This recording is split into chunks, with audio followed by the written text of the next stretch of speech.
All right, Shalom. Before we get started, I want to give all the glory and honor to Yahweh, Ba'Shem Yahushai, Bahashem Rakakorash. Double honors unto my apostles and elders of Great Millstone. Peace and safety to all the sincere Akim that's out here pushing this word in truth and in all sincerity. Shalom. All right, and shalom to all the new listeners that's tuning in as well. All right, I want to do this very quick lesson around this show that just came back out on Netflix called Black Summer.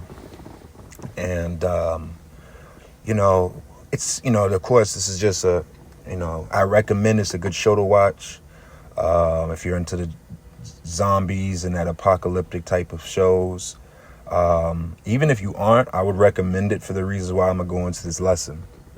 So a little background before the show came out, because it came out yesterday, actually.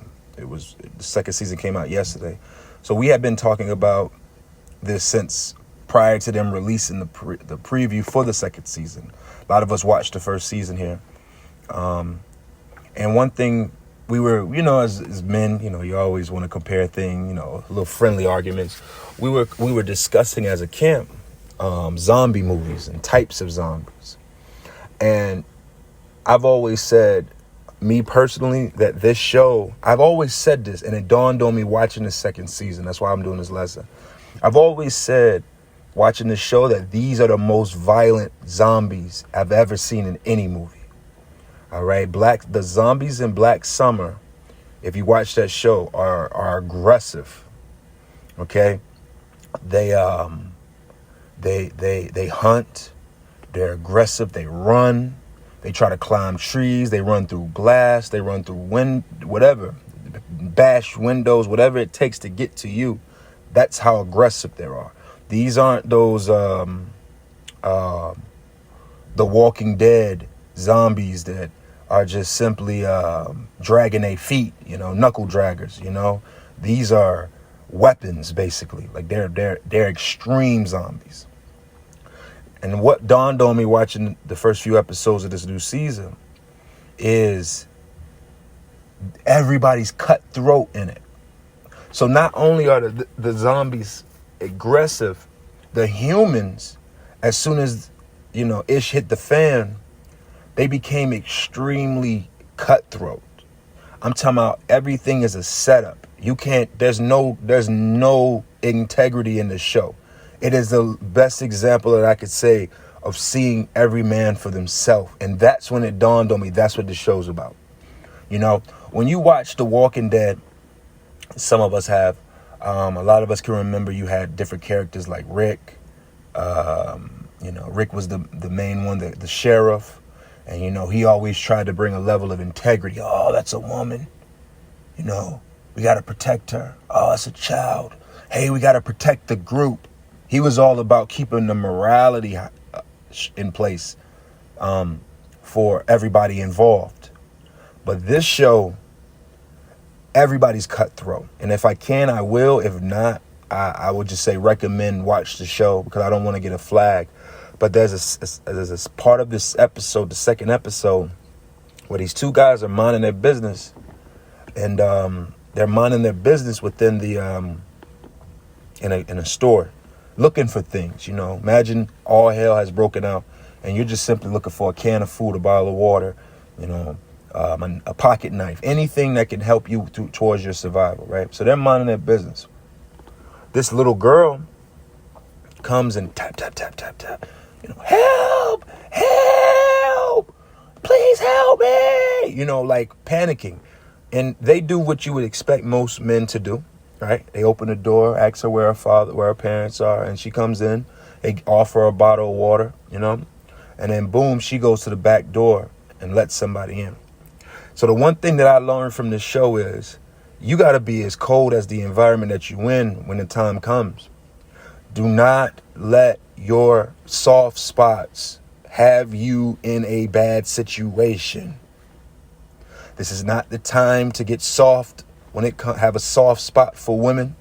This is not the time to have a soft spot for old people. This is not the time to have a soft spot for children.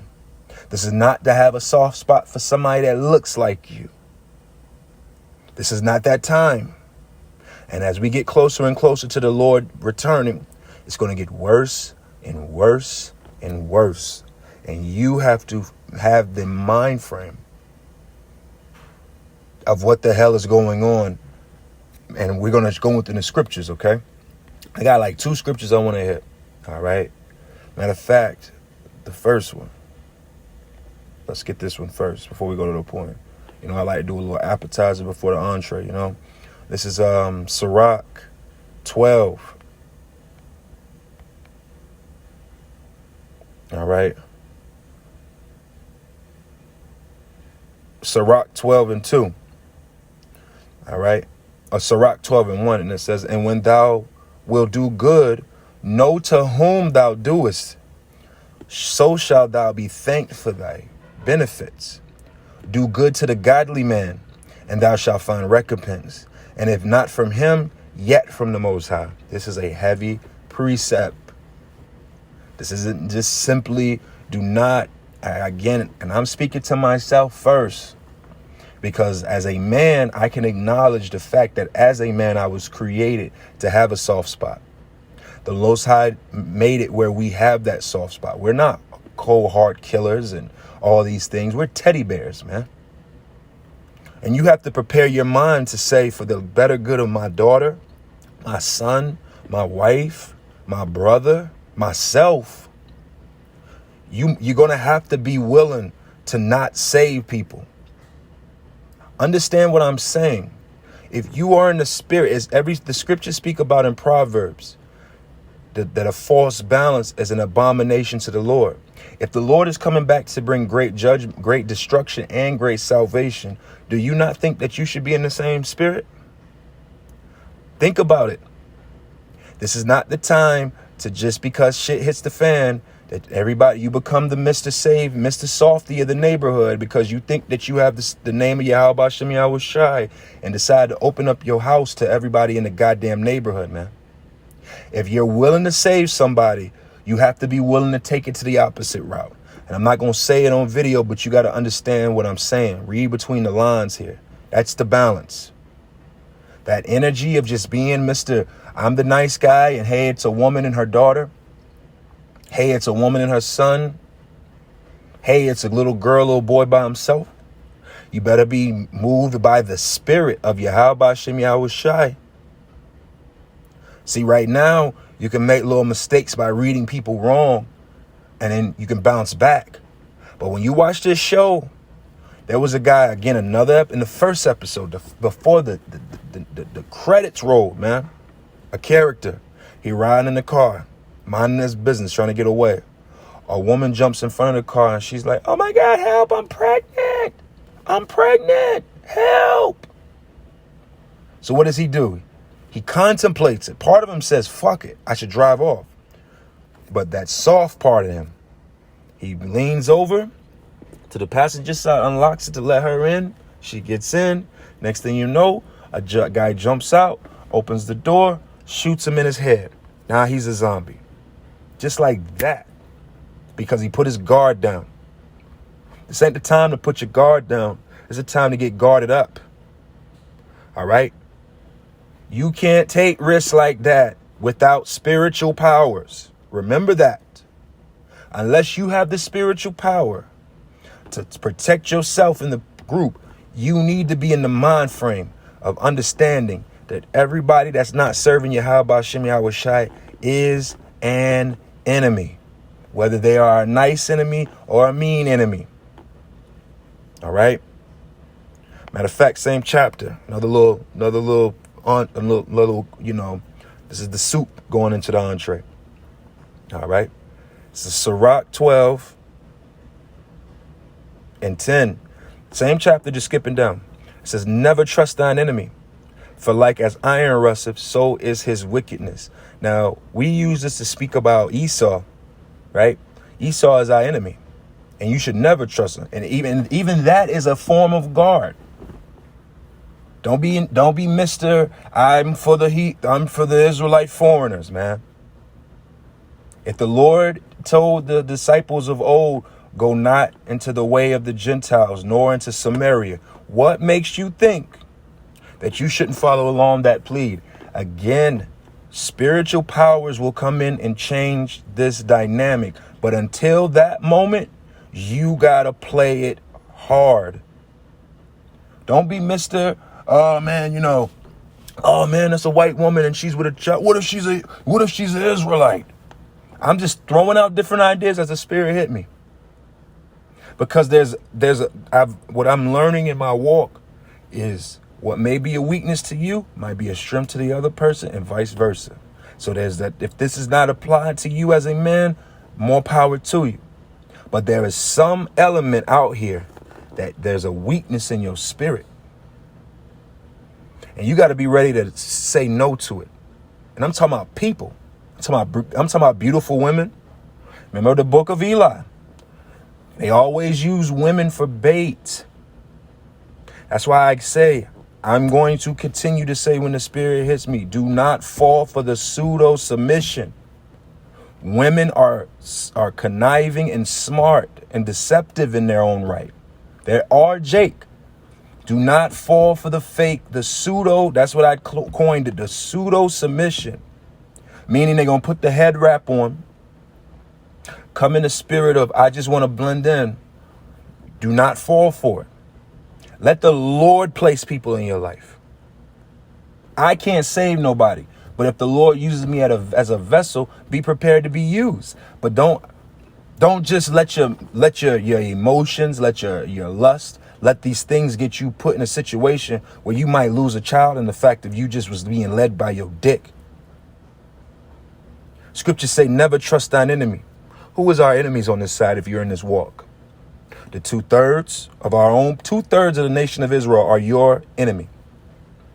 You have Edomite, you have the other nations. You got Edomites, Ammonites, Moabites, Japhites, Ishmaelites, Hamites, and the list goes on, are your enemies.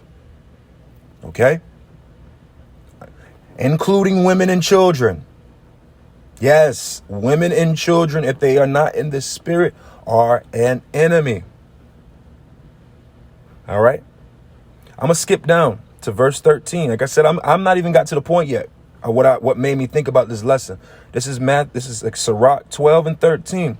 Who will pity a charmer that is bitten with a serpent, or any such that come nigh wild beasts? The scriptures tell you that our people are considered brute beasts. Just because times get hard and women start flocking themselves and men start becoming more friendly or whatever the case may be, you better play it from a place of, if I can bring peace to you, I can bring the other side of that sword as well. All right. Now let's get to the meat. Let's get to the entree of this. This is Matthew 24 and 12. We're going to go into a specific word here too. This is Matthew 24 and 12. And because iniquity shall abound, the love of many shall wax cold, man. There was a video that's just happened today where this guy, his parents told him he needed to get a job, right? Some grown man living in their house told him to get a job. So he pretends to be an intruder and kills his whole family because they told him to get out or get a job. People are becoming crazy because iniquity is abounding, man. Now, I've looked into this passage several times, but I never looked into this word. And I wanted to show this. Those shall wax cold, right? Now, when you look up the word love, the word there, agape, goes into charity, right? So a charitable place. Matter of fact, let's get another scripture before we go into this. Romans 13.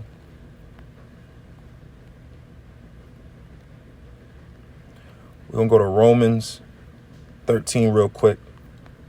Romans 13 and 10. Love worketh no ill to his neighbor. Therefore, love is the fulfillment of the law, being charitable, helping. The scriptures say if your brother is poor, open up your hand and let him get it. Don't just give him the pieces. Open up your hand to him. That's charity. That's love. That's the spirit of what people are supposed to be. But the scriptures is saying, because iniquity shall abound, the love shall wax cold. That love ain't out here. So you trying to be in that spirit coming into this time to come can cost you your life. This ain't the time to be charitable. If a black woman and a black child gotta starve to death down the street from you, so be it. If an old woman, and this is of course in the spirit of things. If these are, I'm saying, if a person is, the spirit don't move you to do something, don't do it. Don't be Mr. Nice Guy. This ain't time to be Mr. Nice Guy from the church that feeds the poor and shit. Some people have to die. You can't save everybody. All right. So now this word for wax cold is Strong's G 5594, and it's psycho. Psycho. All right. Which is defined as it's defined as to breathe, blow, cool by blowing, to make or grow cold or cold. Metaphor of waning love. All right. So when you look up, this is what it is in the Greek, psycho. Now, when you look up the definition of psycho,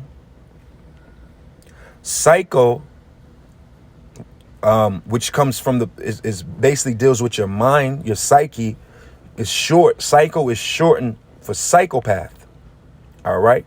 Now, a psychopath is somebody that suffers in the mind.